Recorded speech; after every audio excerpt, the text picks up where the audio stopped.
Hello दोस्तों, कैसे हैं आप सभी। मैं ज्योति आप सभी का स्वागत करती हूं और आज हम करने वाले हैं लेक्चर 10 और इसमें आज हम पढ़ेंगे नॉन रिन्यूएबल एनर्जी सोर्सेज के बारे में। तो इसमें हम जो भी आपके एनर्जी सोर्सेज हैं, चाहे वो नॉन रिन्यूएबल हैं या रिन्यूएबल हैं, हम दोनों के बारे में इसमें अच्छे डिटेल से पढ़ेंगे। और अगर आप इस चैनल पे नए हैं तो मैं आपको बता दूं कि 7 से 9 हमारी लाइव क्लासेस चल रही हैं, जिसमें जीएस और जीके पढ़ाती हूँ आपको मैं, और मैथ और रीजनिंग की क्लासेस लेती हैं आपकी अन्नपूर्णा मैम।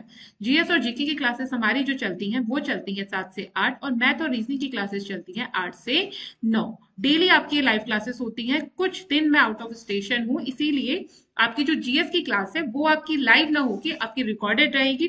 टाइमिंग आपकी सेम है 7 to 8। अब जो एमसीक्यूज के आंसर करेंगे वो मैं आपको जरूर अप्रिशिएट करूंगी, बट चैट के फॉर्म में, ठीक है। जब आप लाइव चैट में आप लोग चैट करेंगे तो मैं वहीं पे आपके आंसर्स करेक्ट है या नहीं है वो सब आपको बता दिया जाएगा, आपको अप्रिसिएशन भी मिलेगा।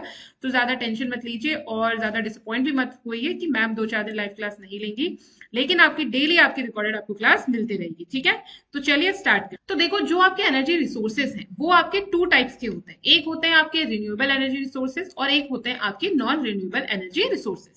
तो रिन्यूएबल एनर्जी सोर्सेज वो होते हैं जिन्हें आप बार बार रिन्यू कर सकते हो, यानी जो ऐसे सोर्स है जो कभी खत्म ही नहीं होंगे।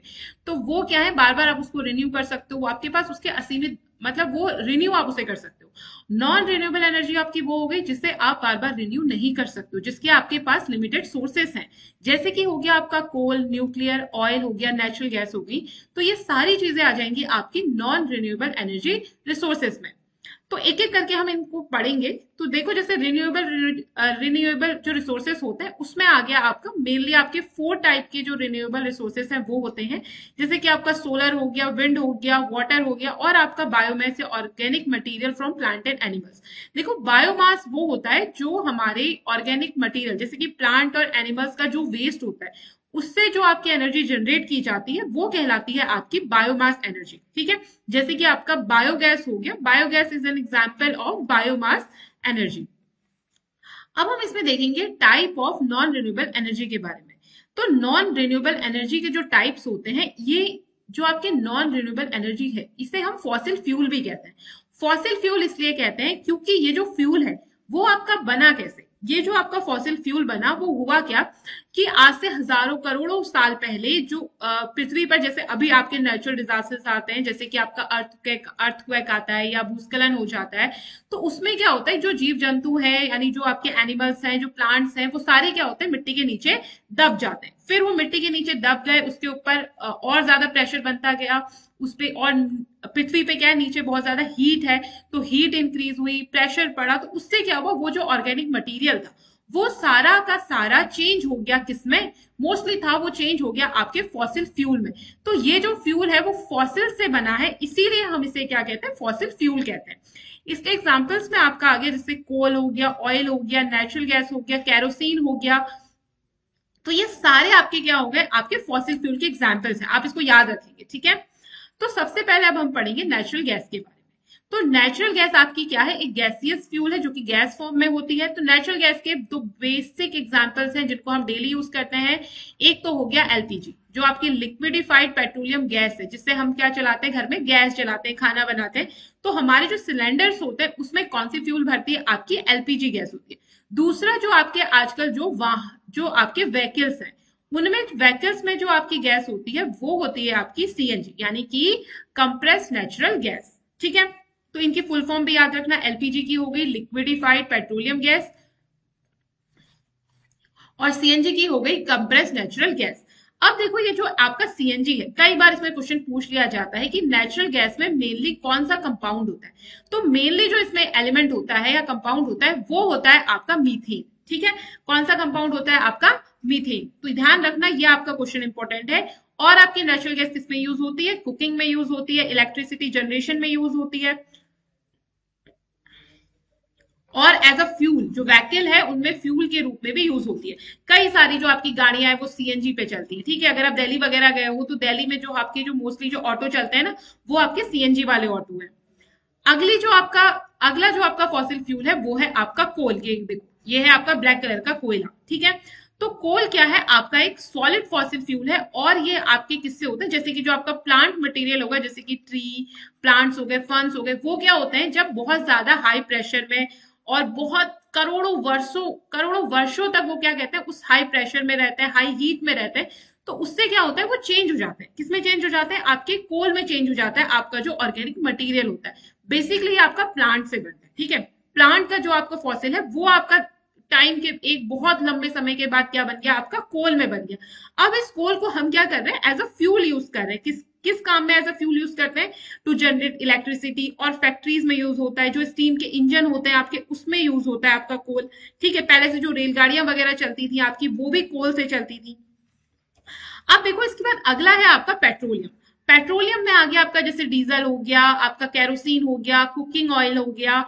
ये सारी चीजें आपकी सारी चीजें आपकी किस में आ गई? पेट्रोलियम में आ गई, ठीक है।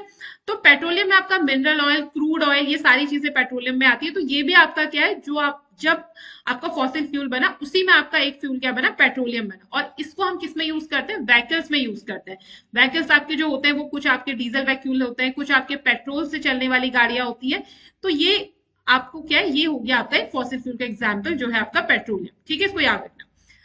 फोर्थ जो एग्जाम्पल है हमारा, वो है हमारा न्यूक्लियर एनर्जी।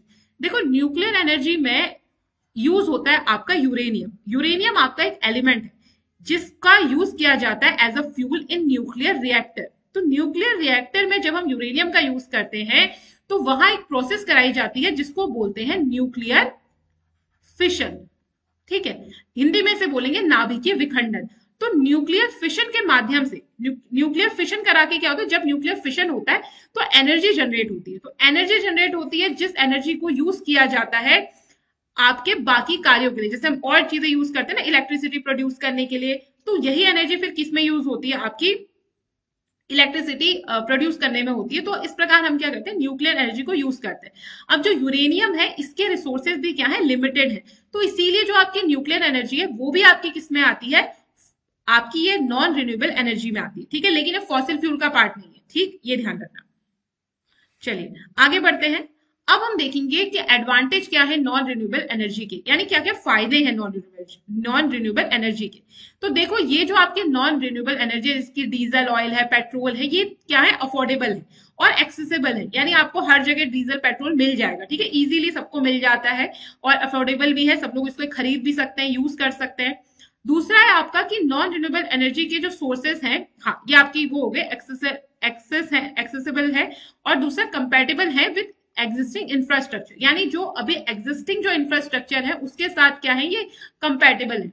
और ये जो आपके एनर्जी रिसोर्सेस है वो क्या है, इजी टू स्टोर है, इनको इजीली रखा जा सकता है, इजीली एक जगह से दूसरी जगह ट्रांसपोर्ट किया जा सकता है। अब देखो डिसएडवांटेज क्या है।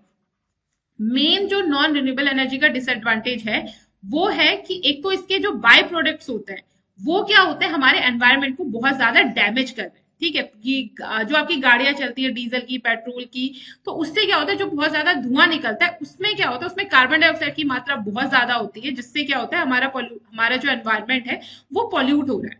दूसरा क्या है कि इससे कई सारी जो ग्रीन हाउस गैसेस है वो भी इमिट होती है। तो ग्रीन हाउस गैसेस जो इमिट हो रही है आपकी, उससे क्या हो रहा है, हमारा जो ग्लोब है यानी जो हमारी अर्थ है उसका temperature day by day increase कर रहा है, ठीक है।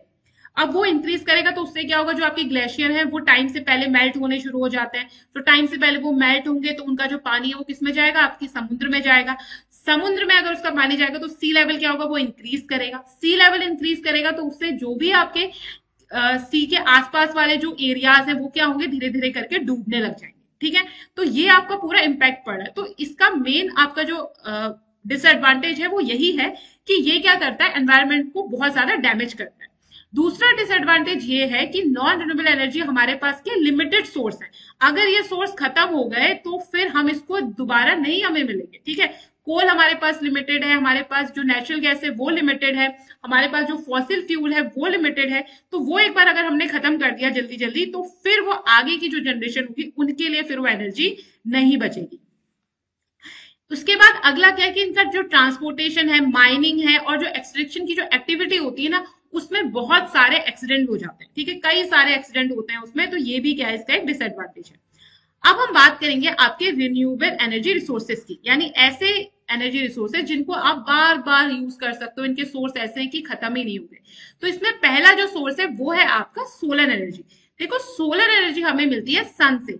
अब देखो, जब तक अर्थ है, जब तक सन है, तब तक तो रहेगा ही, यानी जब तक सूरज रहेगा तब तक हमें क्या मिलेगी, सोलर एनर्जी हमें मिलते रहेगी। तो ध्यान रखना, इस सन से क्या होता है, आपने कई सारे सोलर पैनल देखे होंगे ऐसे, तो इस प्रकार के सोलर पैनल होते हैं जो सूरज की जो एनर्जी होती है उसको किसमें चेंज कर देते हैं, उसको वो बैटरीज में, इलेक्ट्रिसिटी में क्या करते हैं, चेंज कर देते हैं, या हीट उससे जनरेट करते हैं, फिर जिस एनर्जी को हम यूज करते हैं। ठीक है, अगला देखो विंड एनर्जी। तो हवा भी आपकी अनलिमिटेड है, हवा चलनी ही चलनी है, हवा खत्म नहीं हो सकती, वो भी क्या आपकी अनलिमिटेड है। तो हवा यानी विंड की पावर का यूज करके क्या किया जाता है, इलेक्ट्रिसिटी जनरेट की जाती है। बड़े बड़े टरबाइन उससे क्या होते हैं, वो इलेक्ट्रिसिटी बनाते हैं। तो देखो इस प्रकार की कुछ आपके, इस प्रकार का आपका एक रोटेटर होता है। ये क्या करता है, जब विंड चलती है तो ये तेजी से घूमता है, ये घूमता है, तो इसके घूमने के कारण क्या होती है, इलेक्ट्रिसिटी जनरेट होती है। ठीक है, फिर उसको हम क्या कर सकते हैं, यूज कर सकते हैं। अगला है आपका जियोथर्मल एनर्जी।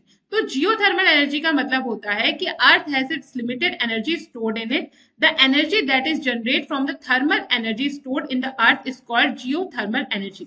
यानी ऐसी एनर्जी जो अर्थ में क्या है, आपकी स्टोर है, जैसे कि वॉल्केनो में होती है, नीचे आपका गर्म पानी के जो स्रोत होते हैं हॉट वाटर के, वो भी क्या होते हैं, आपकी जियोथर्मल एनर्जी में आते हैं। तो देखो जैसे आपको ये पिक्चर में दिख रहा है, देखो हॉट वाटर है, यहाँ से स्टीम आई, इस स्टीम से क्या हुआ, जो टरबाइन है ये घूमेगा, टरबाइन घूमेगा तो उससे क्या होगी, आपकी इलेक्ट्रिसिटी जनरेट होगी। तो इस प्रकार हम क्या कर सकते हैं, जियोथर्मल एनर्जी से भी इलेक्ट्रिसिटी आपकी जनरेट होती है, तो एनर्जी जनरेट हो गई। दूसरा, अगला है आपका हाइड्रो पावर। हाइड्रो पावर में क्या होता है कि जो आपके ये बांध वगैरह बने होते हैं ना, डैम होते हैं, तो वहां पे क्या करते हैं कि पानी को देखो इस प्रकार ऊंचाई से उसे छोड़ा जाता है। जब वो ऊंचाई से पानी आता है तो यहाँ पे एक टरबाइन लगी होती है, तो इस टरबाइन को क्या करता है, वो घुमाता है। इसके टरबाइन के घूमने के कारण क्या होती है, इलेक्ट्रिसिटी जनरेट होती है। तो इस प्रकार ये जो आपकी एनर्जी जनरेट हो रही है उसे हम कहते हैं हाइड्रो पावर। हाइड्रो यानी कि जो आपका वाटर है, ठीक है, या हाइड्रो इलेक्ट्रिसिटी, वाटर के कारण जो एनर्जी जनरेट हो रही है वो आपकी क्या कहलाती है, हाइड्रो पावर कहलाती है। अगला है आपका बायो एनर्जी। देखो बायो एनर्जी का सिंपल एग्जांपल है आपका बायोगैस। तो जिनके गांव में, जिनके घरों में भी क्या होता है, गाय भैंसे होती है, वो लोग क्या करते हैं, बायोगैस का एक प्लांट लगा लेते हैं।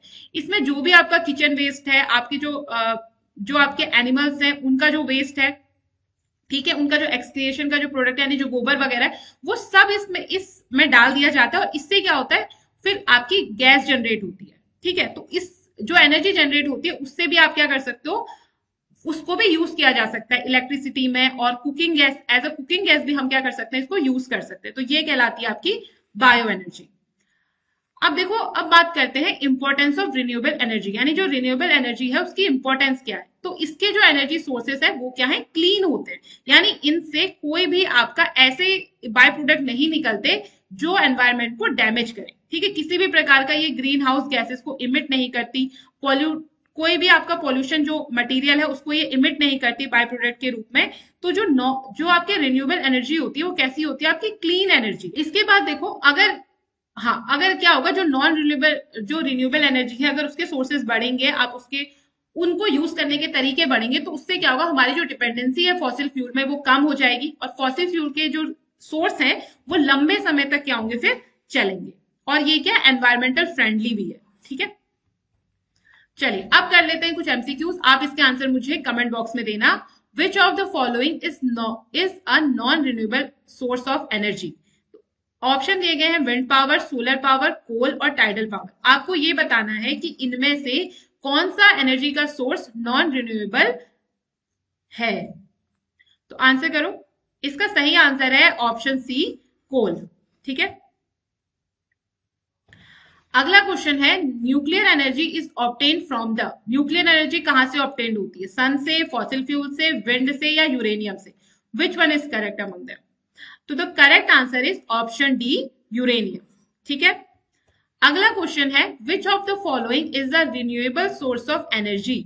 ऑप्शन दिए गए आपको oil, coal, natural gas, biomass. Correct answer बताओ। इसका करेक्ट आंसर है आपका नॉन रिन्यूएबल सोर्स कह रहा है ना, तो इसका करेक्ट आंसर है आपका बायोमास। ठीक है, ऑप्शन डी आपका करेक्ट है। अगला क्वेश्चन है hydro electric power plants generate electricity using the energy of. Option दिया गया फॉसिल फ्यूल, टाइड्स, विंड या फॉलिंग वाटर। तो हाइड्रो इलेक्ट्रिक पावर किससे जनरेट होती है, आपकी फॉलिंग वाटर से। ठीक है, तो ऑप्शन डी आपका करेक्ट है। अगला क्वेश्चन है which of the following is a disadvantage of using fossil fuel, यानी कि फॉसिल फ्यूल को यूज करने का डिसएडवांटेज क्या है। और पहला ऑप्शन है आपका they are expensive, second one is they are difficult to transport, the third one is they emit pollutant when burned, fourth है आपका they are not available in large quantities. तो डिसएडवांटेज क्या है, इसका करेक्ट है आपका option C, they emit pollutant when burned. ये क्या करते हैं, जब बर्न किया जाता है, इनको यूज किया जाता है, तो ये बहुत ज्यादा पॉल्यूटेंट को क्या करते हैं, इमिट करते हैं। तो right answer is option C. Next question है which of the following is the renewable source of energy that is commonly used in rural areas of India. Option दिए गए आपको कोल, ऑयल, बायोगैस और natural gas, मैंने भी बताया था। तो देखो रूरल इंडिया में जो रिन्यूएबल एनर्जी रिसोर्स का यूज किया जाता है वो है आपका बायोगैस। बहुत जगह आपके लगभग हर घर में आपको बायोगैस प्लांट मिल जाएगा। नेक्स्ट क्वेश्चन है the process of generating electricity from nuclear energy is known as. Option A nuclear fusion, option B nuclear fission, option C geothermal energy, fourth option है आपका सोलर एनर्जी। तो इसका correct answer क्या होगा, इसका correct answer है आपका option B nuclear fission. Next question है which of the following is an advantage of using wind power.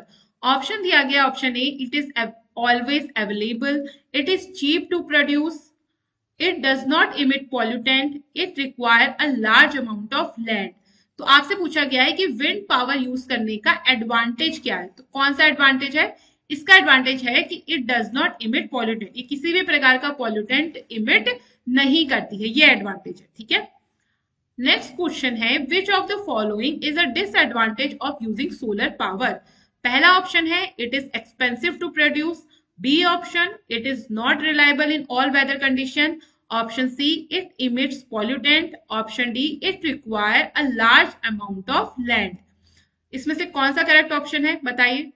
Option B इसका करेक्ट आंसर है, it is not reliable in all weather condition. देखो जो आपका solar power है उसके लिए क्या है, सूरज की अच्छी यानी अच्छी धूप होना जरूरी है। अगर कभी बारिश हो गई या हो गई तो हर उसमें वो क्या करता है, सोलर एनर्जी प्रोड्यूस थोड़ा कम होती है, कम होने में दिक्कत होती है। ठीक है, तो it is non reliable in all weather condition, तो सारे वेदर कंडीशंस में ये अच्छे से काम नहीं करता है, ये इसका क्या है डिसएडवांटेज है। नेक्स्ट क्वेश्चन है which among the following is comparatively cleaner fuel. Cleaner fuel, तो आपको ये बताना है कि इन चारों में से अगर आप कंपेयर करो तो कौन सा क्लीन फ्यूल है, कोल, मार्बल, पेट्रोलियम और नेचुरल गैस। तो इसका करेक्ट आंसर है ऑप्शन 4 नेचुरल गैस। ठीक है, ऑप्शन डी। अगला क्वेश्चन है और आज का लास्ट क्वेश्चन है विच ऑफ द फॉलोइंग, अच्छा लास्ट नहीं है, सेकंड लास्ट क्वेश्चन है, which of the following is not a fossil fuel. आपको बताना है इनमें से कौन सा फॉसिल फ्यूल नहीं है, नॉट। ठीक है, पेपर में ध्यान रखना, नॉट, क्वेश्चन को अच्छे से पढ़ना। ऑप्शन ए है कोल, बी है आपका पेट्रोलियम, सी है आपका नेचुरल गैस, डी है आपका यूरेनियम। बताइए विच वन इज करेक्ट। तो इसका जो करेक्ट आंसर है वो है आपका फॉसिल फ्यूल इनमें से कौन सा नहीं है, यूरेनियम। यूरेनियम आपका क्या है, इनमें से फॉसिल फ्यूल नहीं है। ठीक है, तो ऑप्शन डी क्या हो गया आपका बिल्कुल करेक्ट आंसर। अगला और आज का लास्ट क्वेश्चन है, इस क्वेश्चन का आंसर मैं नहीं बताऊंगी, आप मुझे कमेंट सेक्शन में बताएंगे और अगली क्लास में मैं इसका आपको सही आंसर बताऊंगी। क्वेश्चन है आपका scientific name of national flower. Option दिया गया है ए निलंबो न्यूसिफेरा, बी आपका पावोक्रिस्टेसियस, सी है आपका पैंथेरा टाइग्रिस और डी है आपका नन। इसका आंसर आप मुझे कमेंट सेक्शन में बताइए और मुझे ये भी बताइए कि 11 में से आपके कितने मार्क्स आए। आशा करती हूँ आपको आज का लेक्चर अच्छा लगा होगा और अगर आपको इसकी पीडीएफ चाहिए तो इसकी पीडीएफ आप डाउनलोड कर सकते हैं हमारे अचीवर्स ऐप से। इसमें आपको क्या करना है, बस हमारा अचीवर ऐप डाउनलोड करना है, वहां पर जाके आपको फ्री मटेरियल के सेक्शन में जाना है, वहां आपको सैनिक स्कूल की सैनिक स्कूल का फोल्डर मिलेगा, वहां पे आपको सारी पीडीएफ मिल जाएंगी हमारे सारे क्रैश कोर्सेज की। Thanks for watching and keep learning.